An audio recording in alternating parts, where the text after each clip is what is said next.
எனக்கு 2 வயசு இருந்தப்பவே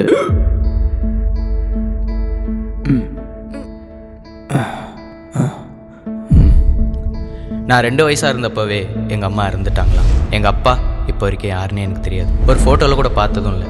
நான் வளர்ந்தது படித்தது எல்லாம் எங்கள் சித்தி வீட்டில் தான். அவங்க தான் என்னை பார்த்துக்கிட்டாங்க. ஒரு வயசுக்கு மேலே அவங்களாலேயும் என்னை பார்த்துக்க முடியலன்னு ரொம்ப நாசுக்காக சொல்லி என் சித்தப்பா வீட்டிலேருந்து அனுப்பி விட்டாங்க. நிறைய தடவை பெற்றவங்க அவங்க பசங்கிட்ட சந்தோஷமாக பேசுகிறதும் பெரிய பெரிய வீட்டில் வாழ்கிற மனுஷங்களை பார்க்குறதும் அம்மா அப்பா இல்லாமல் வளர்ந்த வழி என் மனசை இன்னும் பாரமாக்குச்சு.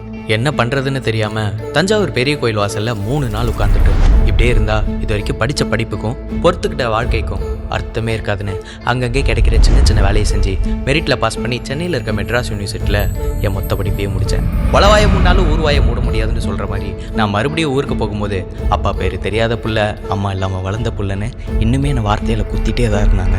அப்போ முடிவு பண்ணேன், ஒரு நாள் இந்த ஊருக்குள்ளே நான் மதிக்கிற மாதிரி ஒரு நல்ல வேலையிலையும் செல்வாக்கான வாழ்க்கையையும் வாழணுன்ற வெறி எனக்குள்ளே இப்போ வரைக்கும் ஓடிட்டே தான் இருக்குது. அதுக்கு இறங்கி உழைக்கவும் தயாராக இருக்குது.